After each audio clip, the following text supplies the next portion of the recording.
আমি বলবো আইডিয়াল আধুনিক সঙ্গীতকার হওয়া খুব শক্ত। তার কারণ আধুনিক সঙ্গীতকারের যে রেঞ্জ সেটা অনেক বড়। আধুনিক সঙ্গীতকার বলতে আমি ফিল্মের মিউজিক ডাইরেক্টরকেও বোঝাচ্ছি, যারা এমনি আধুনিক গান সৃষ্টি করেন তাদেরও বোঝাচ্ছি। আধুনিক সঙ্গীতকার হতে হলে তাকে যেমন রাগ সঙ্গীত জানতে হবে, তাকে লোকসঙ্গীত জানতে হবে, তাকে পাশ্চাত্য সঙ্গীত জানতে হবে, তাকে হারমোনি জানতে হবে, তাকে অর্কেস্ট্রেশন জানতে হবে। এইগুলো সব জানলে তবে তিনি একজন আধুনিক সঙ্গীতকার হতে পারে। এবং এই সবগুলো অন্য কোনো সঙ্গীতকার, যেমন ধরেন একজন সেতার বাজিয়ে তার জানবার দরকার নেই, বা একজন খেয়াল গাইয়ে তার জানবার দরকার নেই। কিন্তু আধুনিক কম্পোজারকে এই সমস্ত ব্যাপারটা জানতে হবে। যেমন ফর এক্সাম্পল আমি তোমাদের বলি, যেমন ধরো একটা ছবিতে হয়তো প্রথমে একটা রাগাশ্রয়ী ভজন আছে, তারপরে আমরা হঠাৎ দেখলাম হেলেনের নাচ হচ্ছে ক্যাবারে, একেবারে পপ। তারপরে হয়তো আমরা দেখলাম যে বিরহের দুঃখে একটি মেয়ে কাঁদছে, সেটা হয়তো আধুনিক বা রাগাশ্রয়ী হতে পারে। আবার হঠাৎ আমরা চলে গেলাম একেবারে এদের মধ্যে, ট্রাইবালদের মধ্যে, সেখানে গিয়ে দেখলাম তাদের নাচ হচ্ছে, কেমন তো।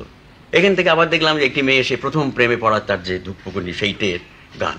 তো এই যে 5-6 রকমের যে বিভিন্ন সুর, তো আমি এটা বললে আমার তো চলবে না যে আমি ক্যাবারে মিউজিক করবো না, আমাকে করতেই হবে।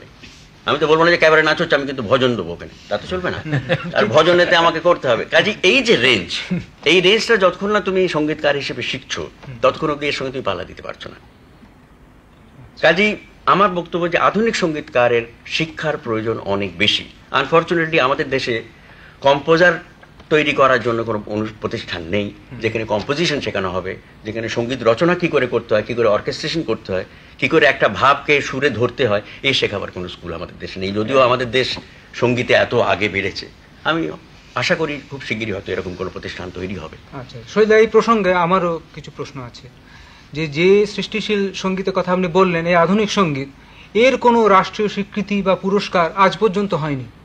আমরা দেখেছি যে কোনো সময় যখন প্রতিনিধিত্ব আসে বিদেশে যাওয়াতে, তখন রাগ সঙ্গীত শিল্পী কিংবা লোকসঙ্গীত শিল্পী এদেরই নির্বাচন করা হয়। সেক্ষেত্রে এই আধুনিক সঙ্গীত স্রষ্টাদের প্রতি এই ঔদাসীন্য বা অবহেলা কেন? এবং কি তাদের রাষ্ট্রীয় সম্মানও কোনোদিন দেওয়া হয়নি। হ্যাঁ, এমনকি আমাদের জাতীয় প্রোগ্রাম যেটা হয়, ন্যাশনাল প্রোগ্রাম, সেখানেও তাদের পাত্তা নেই।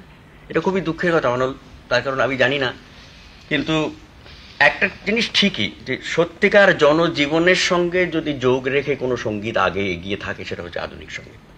এবং এই আধুনিক সঙ্গীতের জন্ম হচ্ছে কিন্তু আমাদের জাতীয় আন্দোলনের শুরু থেকে। তার আগে পর্যন্ত তুমি দেখো, জাতীয় আন্দোলন যখন আমাদের দেশে গড়ে উঠতে লাগলো, ব্রিটিশ বিরোধী জাতীয় চেতনা যখন গড়ে উঠতে লাগলো, তখন আমরা সবাই অনুভব করলাম যে আমাদের যে বাউল, কীর্তন বা ক্লাসিক্যাল গান, এইগুলো দিয়ে এদের আর করা যাচ্ছে না, ধরা যাচ্ছে না। অর্থাৎ তখন যে মানুষের যে রাজনৈতিক চেতনা, সামাজিক চেতনা, তাকে প্রকাশ করার জন্য যে সঙ্গীত দরকার, তার জন্য নতুন সঙ্গীতের সৃষ্টি করা প্রয়োজন। সেই জন্যে তখন দেখবে যে মার্চ এলো, আমাদের লা মার্সাইয়ের ইন্সপিরেশনে মার্চ সঙ্গীত তৈরি হলো। ধনধান্যে পুষ্পে ভরা, তারপরে ধরো এক সূত্রে বাঁধা আছে সহস্রটি মন, তারপরে উঠো গো ভারত লক্ষ্মী। এই যে ধারাটা শুরু হলো, সেই ধারাটা কিন্তু বইতে শুরু করলো। সেই ধারা বইতে বইতে সমাজ সচেতন সঙ্গীতের যে সৃষ্টি হলো, সেই সঙ্গীত আগে আরো বাড়তে লাগলো। এবং এর পরেও জনজীবনের সঙ্গে জড়িত যত কিছু গান হয়েছে, সেটার ইনিশিয়েশন হচ্ছে কিন্তু এখান থেকে। আমার একটা ছোট্ট প্রশ্ন আছে নিজের শিক্ষার দিক থেকে, সেটা হচ্ছে কখনো গণসঙ্গীত করেছেন, কখনো প্রেমের গান করছেন, নানা রকম গান করছেন। এই গানটা কি একটা মানুষই করে যাচ্ছে মনের দিক থেকে, এখানে নাকি এটা দ্বন্দ্ব, নাকি এটা প্রবাহ? এটা আমি মনে করি অভিজিতের মধ্যে কোনো দ্বন্দ্ব নেই। তার কারণ একটা মানুষ যেমন সে সামাজিক মানুষ, সে আবার ব্যক্তিগত মানুষ তো বটে। যখন সে কালেকটিভলি একটা মিছিলে গিয়ে জড়ো হয়ে চিৎকার করে কোরাসে গান করে, সে আবার বাড়িতে এসে তার প্রেমের গানও করতে হতে পারে।